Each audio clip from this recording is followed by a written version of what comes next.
Just a talk on behalf of Queen's Dance Club today. I'm a member of the 2013-2014 exec team. And today I'm just going to be talking a little bit about my experiences with masculinity within the QDC community, as well as discussing some of the reasons that I've heard and maybe that could be possible for a lack of male engagement with what is typically a female activity. So just to provide you with some context with the differences in male and female enrollment in QDC, this year Queen's Dance Club currently has approximately 585 dancers in the club, about 20 of which are male, so it's a very small percentage. Also, one thing to keep in mind over the next couple minutes, just while I talk, is that this number should be taken with a bit of a grain of salt because QDC is a recreational club. So we may not necessarily be representing dancers that have been dancing for a long time because they might gear toward more the competitive clubs here at Queen's or things like that. So that's just one thing to kind of keep in mind. So this difference in male and female involvement is a topic that has been brought to the exec's attention. So through all of Queen's Dance Club's initiatives, the executives do try to appeal to both male and females because both genders do consist of members in our club. So for example, my role on exec this year was co-service director, which means I'm in charge of designing all the club clothing and staff clothing and end-of-year recital clothing and things like that. So a big thing that we really tried to do this year was to make everything as unisex as possible, to appeal to both genders as much as we can in order to avoid any feelings of marginalization or unacknowledgement or things like that. And that was something that we really strived to do and always had in the back of our minds. Because QDC really does pride itself on its welcoming and accepting community regardless of the members' backgrounds. So although I can't speak for the other positions on our exec, I know that everyone really does attempt to create this friendly environment which accommodates both genders. And I know that every member on staff as well as exec does try their best to make QDC as tailored to both genders as possible, to build a club based solely on the common love of dance and nothing else, because that's what ties everyone in our club together. So I find that this lack of male enrollment really is a shame because the dance community, especially the one that has been fostered here at Queen's, is one of the most uplifting, supportive, and positive communities that I have ever had a chance to be a part of. So from my experiences in the club for the past couple of years, reasons that I've heard for this lack of enrollment are the connotations associated with male dancers, as well as the fear of being looked down by their peers. So I think, as we all know, there is a social stigma that surrounds dance as being a typically feminine sport, which can prompt a comparison of dance with the more stereotypically masculine, quote-unquote, sports, thus instilling this thought in males that if they enroll in dance as opposed to a sport more geared toward masculinity, that their peers will look down on them for this and maybe label them in certain ways. And dance is also an activity geared toward females, especially as children. So while males typically do not receive the same exposure or encouragement to roll and dance in their youth, this makes it that much harder to get into dance in their adult years because a lot of their peers will be, so for example, if you enroll in dance at the age of 18, a lot of the dancers that you'll be dancing with at that age have been dancing for the past 10 or so years, so that just makes it a little bit more intimidating to get involved with. So the fact that males typically don't have this exposure to dance in their youth makes it a little bit more unmotivating to enroll in dance when you're older.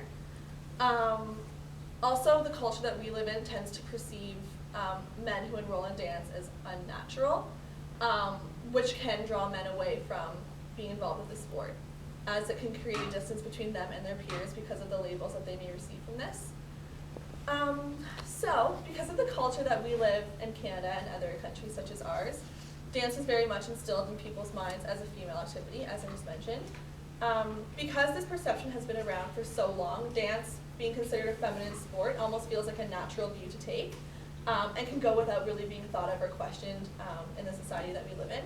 However, if one takes a more global approach and looks at other cultures, men do not even think about whether dance is socially acceptable.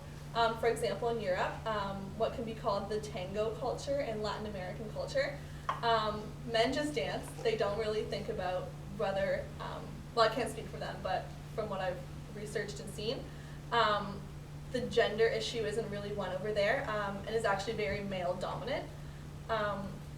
So this is just a very interesting comparison to take between where we live in Canada, where men are labeled certain ways and have connotations attached to them if they enroll in dance, and then overseas where it's actually very masculine to be in dance. It's just a very interesting connotation to take. So, having been given the opportunity to dance with male dancers through QDC, I've had nothing but positive experiences. The men in QDC are extremely dedicated and love dancing with the club, and I find this to be a very refreshing experience, especially because in high school, whenever I had experiences with dance, masculinity in dance, it was more of a negative, at the negative end of the spectrum, whereas now here in university, it's very much positive. So I've always known about the existence of the male stereotype in dance, and it's really wonderful to see that image starting to being shed through Queen's Dance Club and how it's becoming a little bit less prominent in the university community. So everyone that I've encountered with Queen's Dance Club have been so accepting of the men in their classes, and no one that I've ever come across have ever even considered that, oh, this is a boy in my class, this is weird. They're just there to dance, and that's a really great foundation. So just as kind of a little bit of a wrap up, my past couple of years of involvement with Queen's Dance Club have been really nice to play witness to men becoming more comfortable and more willing to get involved in this dance community. Because dance is definitely not something that only women can enjoy or get involved with, as it's really something that everyone can get out of being involved in dance, no matter skill level or gender or anything like that. Because at its core, dance is a form of self-expression and of creativity. And these are not only things that appeal to female or only appeal to males, it's really things that allow people to establish connections between one another, regardless of their sex and gender.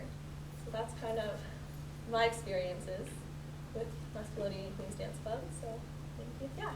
That's so awesome. I love this kind of question because I asked Bailey to come speak today because I love thinking about what barriers do men face because of masculinity, and that's such an amazing stat. Like, what, 560 members and 20 men? Yeah, or something like that? 585. That's just so overwhelming, considering that, like, you know, there's no real natural, women like dance more, men don't like dance more. And I have two anecdotes that I kind of want to just throw in. One is, like, when I was in grade 1, I would go into my house and I would turn on music and I would just dance. And I would just, like, I didn't know what I was doing, but I would just dance, and I would do that every day. And it was so great until, like, grade 4, when that was, like, weird.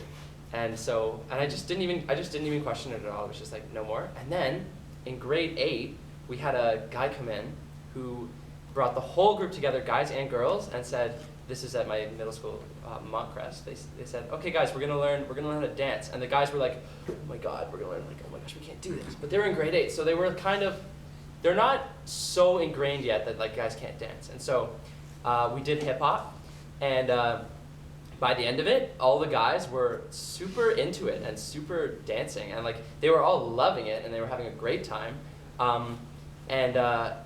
You could see it at the school dance, which was, like, soon afterwards. It wasn't, like, the exact same where at the school dance it's like girls are dancing, guys are on the wall, which is kind of what I feel like a lot of people have that association.